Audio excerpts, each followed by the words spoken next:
Chapitre 614. Le jour du samedi saint. Le 30 mars 1945. L'aube arrive avec peine, comme si elle hésitait. Et l'aurore tarde étrangement, bien qu'il n'y ait pas de nuages dans le ciel. C'est à croire que les astres ont perdu toute vigueur. De même que la lune était pâle pendant la nuit, le soleil l'est à son lever.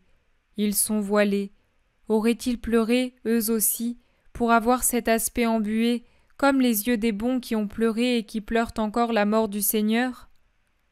Dès que Jean comprend que les portes sont ouvertes, il sort, sourd aux supplications maternelles.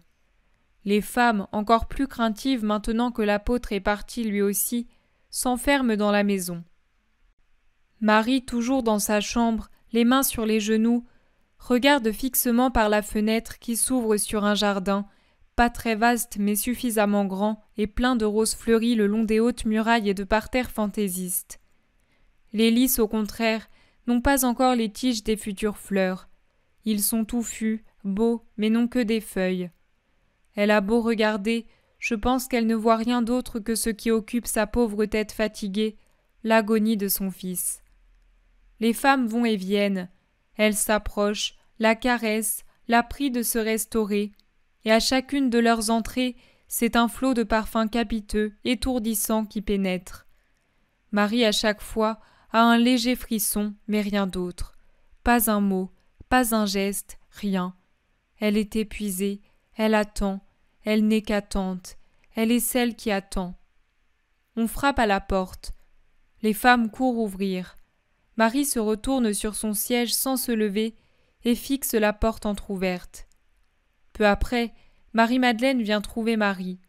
« C'est Manahen, il voudrait se rendre utile. »« Manahen, fais-le entrer, il a toujours été bon, mais je croyais que c'était quelqu'un d'autre. »« À qui pensais-tu, mère ?»« Plus tard, fais-le entrer. » Manahen apparaît. Il n'est pas fastueux comme d'habitude. Il porte un vêtement très commun, d'un marron presque noir, et un manteau du même ton. Ni bijoux, ni épée, rien. On peut le prendre pour un homme aisé, mais du peuple. Il s'incline d'abord pour saluer, les mains croisées sur la poitrine, puis il s'agenouille comme devant un autel. « Lève-toi, et pardonne-moi si je ne réponds pas à ton inclination, je ne le peux. » « Tu ne le dois pas, je ne te le permettrai pas. Tu sais qui je suis, aussi je te prie de me considérer comme ton serviteur. As-tu besoin de moi? Je vois que tu n'as pas d'homme dans ton entourage. Je sais par Nicodème que tous se sont enfuis. Il n'y avait rien à faire, c'est vrai, mais au moins lui donner le réconfort de nous voir. Moi, je l'ai salué au Sixte, et ensuite, je ne l'ai pas pu car... Mais c'est inutile de le préciser. Cela aussi était voulu par Satan. Me voilà désormais libre, et je viens me mettre à ton service. Ordonne, femme. Je voudrais savoir et faire savoir à Lazare. Ses sœurs sont dans la peine, ma belle-sœur et l'autre Marie aussi. Nous voudrions savoir si Lazare, Jacques, Jude et l'autre Jacques sont saufs. Judas, l'Iscariote, mais il a trahi. Jude, le fils du frère de mon époux. Ah, j'y vais. En se levant, il esquisse un mouvement de douleur. Mais tu es blessé? Oui, ce n'est rien. Un bras qui me fait un peu souffrir. À cause de nous, peut-être. Est-ce la raison de ton absence là-haut? Effectivement, et c'est seulement de cela que je souffre, pas de la blessure. Le reste de pharisaïsme, d'hébraïsme, de satanisme qui était en moi, car le culte d'Israël est devenu du satanisme, est parti avec ce sang. Me voilà comme un enfant qui, une fois coupé le cordon ombilical, n'a plus de contact avec le sang de sa mère, et les quelques gouttes qui restent encore dans le cordon coupé n'entrent pas en lui, empêchées comme elles le sont par le lacet de lin. Mais elles tombent, désormais inutiles. Le nouveau-né vit avec son propre cœur et son propre sang. C'est ce qui m'arrive. Jusqu'à présent, je n'étais pas encore complètement formé. Maintenant je suis arrivé à terme et je viens. J'ai été mise au jour. Je suis né d'hier. Ma mère, c'est Jésus de Nazareth, et il m'a enfanté quand il a poussé son dernier cri. Je sais, car je me suis enfuie dans la maison de Nicodème cette nuit. Seulement, je voudrais le voir. Quand vous vous rendrez au tombeau, prévenez-moi, je viendrai avec vous. Son visage de Rédempteur, je l'ignore. Il te regarde, Manahen. Retourne-toi. L'homme qui était entré avec la tête inclinée et qui ensuite n'avait eu Dieu que pour Marie, se retourne presque épouvanté et il voit le suaire. Il se jette aussitôt à terre pour adorer et il pleure. Puis il se lève, s'incline devant Marie et dit « J'y vais. » « Mais c'est le sabbat, tu le sais. Ils nous accusent déjà de violer la loi à l'instigation de Jésus. » « Alors nous sommes pareils, car eux violent la loi de l'amour, la première et la plus grande. C'est ce qu'ils disaient, que le Seigneur te réconforte. » Il sort, et les heures passent, comme elles sont lentes pour qui attend. Marie se lève, et en s'appuyant au meuble, elle parvient au seuil de la pièce. Elle cherche à traverser le vaste vestibule de l'entrée, mais quand elle n'a plus d'appui, elle vacille comme si elle était ivre. Marthe, qui l'aperçoit de la cour qui est au-delà de l'entrée ouverte au bout du vestibule, accourt. « Où veux-tu aller ?»« Là, à l'intérieur, vous me l'avez promis. »« Attends, Jean. »« J'ai assez attendu. Vous voyez que je suis tranquille. Allez ouvrir la porte puisque vous l'avez fait fermer de l'intérieur. Moi j'attends ici. » Suzanne, car toutes les femmes sont accourues, va appeler le gardien de la maison qui a les clés. Pendant ce temps, Marie s'appuie à la petite porte comme si elle voulait l'ouvrir par la force de sa volonté. L'homme arrive. Craintif, l'air abattu, il ouvre et se retire. Et Marie, au bras de Marthe et de Marie femme d'Alphée, entre dans le cénacle.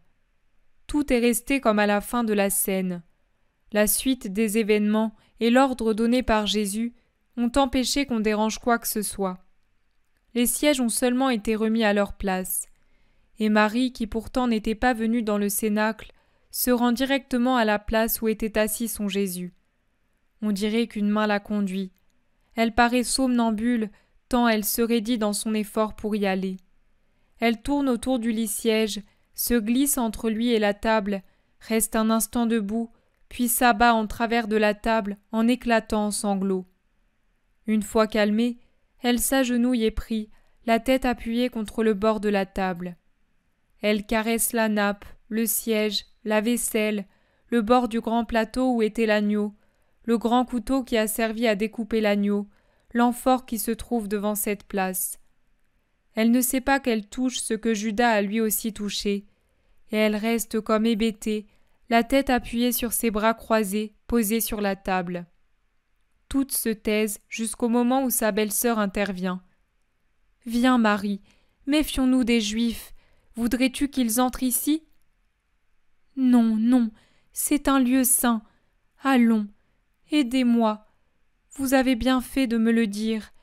Je voudrais aussi un coffre, beau, grand, bien fermé, pour y mettre tous mes trésors. »« Demain, je te le fais apporter du palais. C'est le plus beau de la maison. Il est robuste et sûr. Je te le donne avec joie. » promet Marie-Madeleine. Elles sortent. Marie est vraiment épuisée. Elle vacille en franchissant les quelques marches. Et si sa douleur est moins dramatique, c'est parce qu'elle n'a plus la force de l'être. Mais sous son air apaisé, elle est encore plus pathétique. Elle retourne dans la pièce où elle se trouvait un peu plus tôt, et avant de revenir à sa place, Marie caresse, comme si c'était un visage de chair, la sainte face du suaire. On frappe de nouveau. Les femmes se hâtent de sortir et d'entr'ouvrir la porte. Marie dit de sa voix lasse : « Si ce sont les disciples, et en particulier Simon-Pierre et Jude, qu'ils viennent tout de suite me trouver. » Mais c'est Isaac le berger. Il entre en pleurant après quelques minutes et se prosterne devant le suaire, puis devant Marie, mais il ne sait que dire. C'est donc elle qui prend la parole. « Merci, il t'a vu et je t'ai vu. Je le sais. Il vous a regardé tant qu'il l'a pu. » Isaac redouble de larmes. il ne peut parler qu'une fois ses sanglots apaisés. Nous ne voulions pas partir, mais Jonatas nous en a prié. Les Juifs menaçaient les femmes, et ensuite, nous n'avons plus pu revenir. Tout était fini. Où devions-nous aller? Nous nous sommes dispersés à travers la campagne, et quand il a fait nuit, nous nous sommes réunis à mi-chemin entre Jérusalem et Bethléem. Nous avions l'impression d'éloigner sa mort en allant vers sa grotte, mais ensuite, nous avons senti qu'il n'était pas juste d'aller là. C'était de l'égoïsme. C'est pourquoi nous sommes revenus vers la ville, et nous nous sommes trouvés sans savoir comment à Béthanie. Mes fils, Lazare, Jacques. Ils sont tous là-bas. À l'aurore, les champs de Lazare étaient couverts de gens errants qui pleuraient. Ses inutiles amis et disciples. Moi, je suis entré chez Lazare et je croyais être le premier. Pas du tout. Il y avait déjà là tes 2 fils, femme, et le tien aussi, avec André, Barthélemy et Matthieu. C'est Simon le Zélote qui les avait persuadés d'y aller. Et Maximin, sorti de bon matin dans la campagne, en avait trouvé d'autres. Lazare les a tous secourus, et il y est encore occupé. Il assure que le maître lui en avait donné l'ordre, et Simon le Zélote le confirme. Mais Simon et Joseph, mes autres fils, où sont-ils? Je l'ignore, femme. Nous sommes restés ensemble jusqu'au tremblement de terre. Après, je ne sais plus rien de précis. Au milieu des ténèbres, des éclairs, des morts ressuscités, du tremblement du sol et des tourbillons du vent, j'ai perdu la tête. Je me suis retrouvé au temple, et je me demande encore comment j'ai pu être là-dedans, au-delà de la limite sacrée. Pense qu'entre l'autel des parfums et moi, il n'y avait qu'une coudée.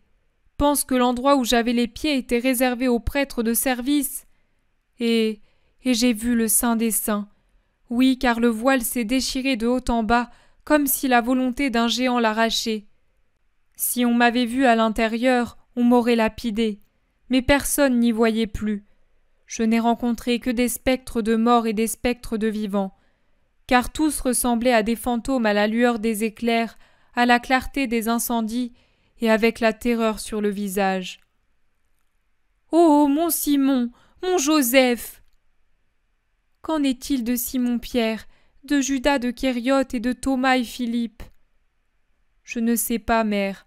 Lazare m'a envoyé voir, car on lui avait rapporté qu'il vous avait tué.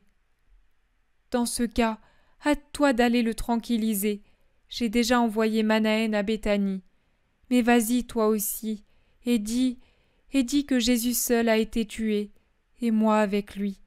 Et si tu vois d'autres disciples, amène-les ici. Mais Judas et Simon-Pierre, je les veux, moi. Mère, pardonne-nous si nous n'avons pas fait davantage. Je pardonne tout. Va. Isaac sortit, Marthe et Marie, Salomé et Marie, femme d'Alphée, l'étouffent de prières, de recommandations, d'ordres. Suzanne pleure doucement, car personne ne lui parle de son époux. C'est alors que Salomé se souvient du sien et qu'elle pleure elle aussi. Silence de nouveau jusqu'à un nouveau coup à la porte. Comme la ville est tranquille, les femmes ont moins peur. Mais quand par la porte entr'ouverte, elles voient se profiler le visage rasé de Longinus, elles prennent leurs jambes à leur cou comme si elles avaient vu un mort dans son suaire ou le démon en personne. Le gardien de la maison, qui flânait dans le vestibule, est le premier à s'enfuir. Mais voilà qu'accourt Marie-Madeleine, qui se tenait avec Marie. Longinus, avec un petit sourire moqueur, involontaire sur les lèvres, est entré et de lui-même, il a fermé la lourde porte. Il n'est pas en uniforme, mais il porte un vêtement gris et court, sous un manteau foncé lui aussi. Marie-Madeleine le regarde, et lui la regarde. Puis, toujours adossé à la porte, Longinus demande « Puis-je entrer sans contaminer et sans effrayer personne ? J'ai vu ce matin à l'aurore le citoyen Joseph et il m'a parlé du désir de la mère de Jésus. Je demande pardon de ne pas y avoir pensé de moi-même. Voici la lance. Je l'avais gardée comme souvenir du Saint des Saints, car il l'est réellement. Mais il est juste qu'elle soit en possession de sa mère. Quant aux vêtements, c'est plus difficile. Ne le lui dites pas, mais peut-être ont-ils déjà été vendus pour quelques deniers. C'est le droit des soldats, mais j'essaierai de les trouver. Viens, elle est là. Mais je suis païen. Peu importe, je vais l'avertir si tu le souhaites. Oh non, je ne pensais pas le mériter. Marie-Madeleine va trouver la Vierge. Mère, Longinus est dehors, il t'offre la lance. Fais-le entrer. Le gardien qui se tient sur le seuil bougonne. Mais c'est un païen. Je suis la mère de tous, homme, comme mon fils est le rédempteur de tous. Longinus entre et sur le seuil salue à la romaine avec un geste du bras. Il a enlevé son manteau. Ave Domina, c'est un Romain qui te salue, mère du genre humain, la vraie mère. Personnellement, je n'aurais pas voulu être à ce moment-là, mais j'en avais reçu l'ordre. Cependant, si je sers à te donner ce que tu désires, je pardonne au destin de m'avoir choisi pour cette horrible tragédie. Voici. À ces mots, il lui remet la lance enveloppée dans un drap rouge, plus précisément le fer seul, pas la hampe. Marie la prend, mais elle devient d'une telle pâleur que ses lèvres semblent s'estomper. La lance semble lui faire perdre son sang. Elle répond en tremblant de tous ses membres. Qu'il te conduise à lui en raison de ta bonté. C'était l'unique juste que j'ai rencontré dans le vaste empire de Rome. Je regrette de ne l'avoir connu que par les dires de mes compagnons. Maintenant, c'est trop tard. Non, mon fils, lui a fini d'évangéliser, mais son évangile reste dans son Église. Et où donc est son Église ? Longinus se fait légèrement ironique. Elle est ici. Aujourd'hui elle est frappée et dispersée, mais demain elle se réunira comme un arbre qui remet en place son feuillage après la tempête. Et même s'il n'y avait plus personne, moi je suis là. L'évangile de Jésus-Christ, Fils de Dieu et mon Fils, est tout entier écrit dans mon cœur. Je n'ai qu'à regarder mon cœur pour pouvoir le répéter. Je viendrai. Une religion qui a pour chef un tel héros ne peut être que divine. Ave Domina. Longinus s'éloigne à son tour. Marie baise la lance où se trouve encore le sang de son fils. Et elle ne veut pas enlever ce sang, rubis de Dieu sur la lance cruelle, dit-elle. La journée se passe ainsi au milieu des éclaircies et des averses orageuses. Jean revient seulement quand le soleil au zénith annonce l'heure de midi. Mère, je n'ai trouvé personne, sauf Judas. Où est-il ? Ah, mère, quelle horreur ! Il est pendu à un olivier, enflé et noir comme s'il était mort depuis des semaines. Décomposé, horrible. Au-dessus de lui, les vautours, les corbeaux, que sais-je, crient dans des rixes atroces. C'est leur vacarme qui m'a attiré dans cette direction. J'étais sur la route du mont des Oliviers, et sur un talus, j'ai vu ces tourbillons d'oiseaux noirs. J'y suis allé. Pourquoi ? Je ne sais pas, et j'ai vu. Quelle horreur ! Quelle horreur, tu dis bien. Mais au-dessus de la bonté, il y a eu la justice. En effet, la bonté est absente en ce moment. Mais Pierre, Pierre ! Jean, j'ai la lance. Mais les vêtements, Longinus n'en a pas parlé. Mère, j'ai l'intention d'aller à Gethsémani. Jésus a été capturé sans son manteau. Peut-être est-il resté là-bas. Puis je me rendrai à Béthanie.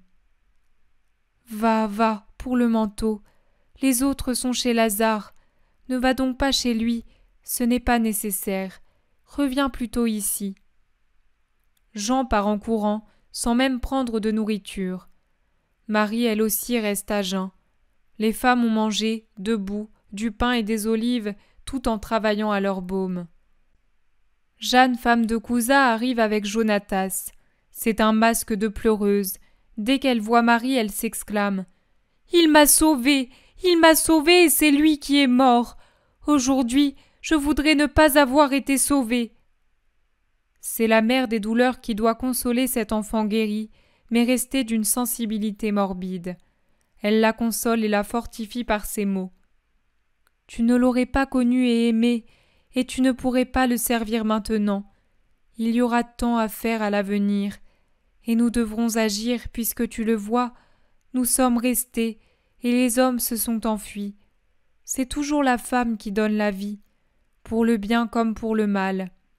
Nous engendrerons la nouvelle foi, nous y croyons fermement, car elle a été déposée en nous par Dieu notre époux, et nous l'engendrerons à la terre pour le bien du monde.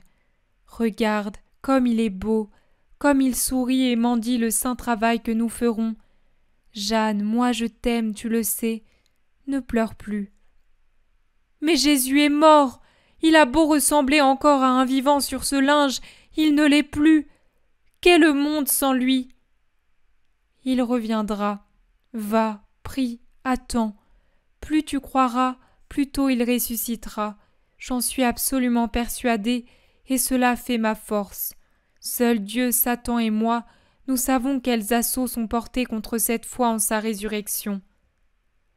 Jeanne aussi s'en va, mince et courbée comme un lys trop chargé de pluie. Mais après son départ, Marie retombe dans son tourment. C'est à tous que je dois donner de la force. Mais qui m'en donne à moi? Et elle pleure en caressant le visage de l'image, car elle est maintenant assise près du coffre sur lequel le suaire est étendu. Joseph et Nicodème arrivent, évitant aux femmes de sortir pour acheter de la myrrhe et de l'aloès, car ils en apportent des sachets. Mais leur force cède devant le visage imprimé sur la toile et devant le visage ravagé de la mère. Ils s'asseyent dans un coin après l'avoir salué et gardent le silence, l'air sérieux, funèbre même, puis ils s'en vont. Marie, elle non plus, n'a plus la force de parler. Le soir arrive tôt, en raison d'un amas de nuages étouffants, et peu à peu elle redevient une pauvre créature déchirée. Les ombres du crépuscule sont pour elle, comme pour toute personne qui souffre, la source d'une plus grande douleur. Les autres femmes, elles aussi, deviennent plus tristes, et en particulier Salomé, Marie, femme d'Alphée, et Suzanne. Mais elles sont vite réconfortées par l'arrivée en groupe de Zébédée, de l'époux de Suzanne et de Simon et Joseph, les fils d'Alphée. Les deux premiers restent dans le vestibule pour expliquer comment Jean les a rencontrés en passant par le faubourg d'Ophel. Les deux autres, en revanche, ont été trouvés errant dans la campagne par Isaac, au moment même où ils se demandaient s'il leur fallait revenir en ville ou aller voir leurs frères qu'ils supposaient être ensemble à Béthanie. Simon demande « Où est Marie? Je veux la voir. » Et précédé par sa mère, il entre et embrasse sa parente dans la peine. « Tu es seul? Pourquoi Joseph n'est-il pas avec toi? Pourquoi vous êtes-vous quittés? Encore une brouille entre vous? Vous n'auriez pas dû. Vous voyez, la raison de votre désaccord est morte. » Et elle montre le visage du suaire. Simon le regarde et pleure. Il dit « Nous ne nous sommes plus quittés, et nous ne nous quitterons pas. Oui, la raison de notre désaccord est morte, mais pas comme tu le crois. Elle est morte car maintenant Joseph a compris. Joseph est dehors, il n'ose s'approcher. Oh non, je ne fais jamais peur et je ne suis que pitié. J'aurais pardonné même au traître, mais c'est impossible, il s'est tué. » À ces mots, elle se lève et, toute courbée, marche en appelant « Joseph! Joseph !» Mais Joseph, les yeux noyés de larmes, ne répond pas. Elle va jusqu'à la porte, comme elle l'avait fait pour parler à Judas, et en s'appuyant sur le chambranle, elle tend l'autre main et la pose sur la tête du plus âgé et du plus tenace de ses neveux. Elle le caresse et dit « Laisse-moi m'appuyer à un Joseph. Tout était paix et sérénité tant que j'ai eu ce nom comme roi dans ma maison. Puis mon saint époux est mort, et tout le bien humain de la pauvre Marie est mort aussi. Il m'est resté le bien surnaturel de mon Dieu et Fils. Désormais, je suis la délaissée. Mais si je puis être dans les bras d'un Joseph, que j'aime, et tu sais combien je t'aime, je me sentirai moins seule. J'aurai l'impression de revenir en arrière et de pouvoir dire « Jésus est absent, mais il n'est pas mort. Il est à Cana ou à Naïm pour des travaux, mais il sera bientôt de retour. » Viens, Joseph, entrons ensemble là où il t'attend pour te sourire. Il nous a laissé son sourire pour nous dire qu'il n'a pas de rancœur. Joseph entre, tandis que Marie le tient par la main, et lorsqu'il la voit s'asseoir, il s'agenouille devant elle, la tête sur ses genoux, et il sanglote. « Pardon, pardon !»« Ce n'est pas à moi, c'est à lui que tu dois le demander. »« Il ne peut me l'accorder. Sur le calvaire, j'ai cherché à attirer son regard. Il a regardé tout le monde, mais pas moi. Il a raison. Je l'ai connu et aimé comme maître trop tard. Maintenant c'est terminé. Maintenant cela commence. Tu iras à Nazareth et tu diras « Je crois ». Ta foi aura une valeur infinie. Tu l'aimeras avec la perfection des apôtres de l'avenir qui auront le mérite d'aimer Jésus qu'ils auront connu seulement par l'Esprit. Le feras-tu ? Oui, oui, pour réparer. Mais je voudrais entendre de lui une parole, et je ne l'entendrai jamais plus. Le 3e jour, il ressuscitera et il parlera à ceux qui l'aiment. Tout le monde attend sa voix. Béni es-tu, toi qui peux croire. Joseph, Joseph, mon époux était ton oncle, et il a cru à une chose qui est encore plus difficile à croire que celle-ci. Il a su croire que la pauvre Marie de Nazareth était l'épouse et la mère de Dieu. Pourquoi toi, le neveu de ce juste, toi qui portes son prénom, ne peux-tu croire qu'un Dieu puisse dire à la mort « Cela suffit » et à la vie « Reviens » ? Je ne mérite pas cette foi, car j'ai été mauvais. Je me suis montré injuste envers lui. Mais toi tu es sa mère. Bénis-moi, pardonne-moi, donne-moi la paix. Oui, paix, pardon. Ô mon Dieu, une fois j'ai dit « Comme il est difficile d'être les rédempteurs ». Maintenant je dis « Comme il est difficile d'être la mère du Rédempteur ». Pitié, mon Dieu, pitié. Va, Joseph, ta mère a tant souffert en ces heures, réconforte-la. Moi je reste ici, avec tout ce que j'ai de mon enfant, et mes larmes solitaires t'obtiendront la foi. Adieu, mon neveu, dis à tous que je veux me taire, réfléchir, prier. Je suis une pauvre femme suspendue par un fil au-dessus d'un abîme. Le fil, c'est ma foi. Et votre manque de foi, puisque personne ne sait croire totalement et saintement, heurte continuellement ce fil. Vous ne vous doutez pas de la fatigue que vous m'imposez. Vous ne savez pas que vous aidez Satan à me tourmenter. Va. Et Marie reste seule. Elle s'agenouille devant le suaire. Elle baise le front, les yeux, la bouche de son fils et dit « Ainsi, pour avoir de la force, je dois croire, pour tous. » La nuit est tombée, sans étoiles, obscure, étouffante. Marie reste dans l'ombre avec sa douleur. La journée du samedi est finie.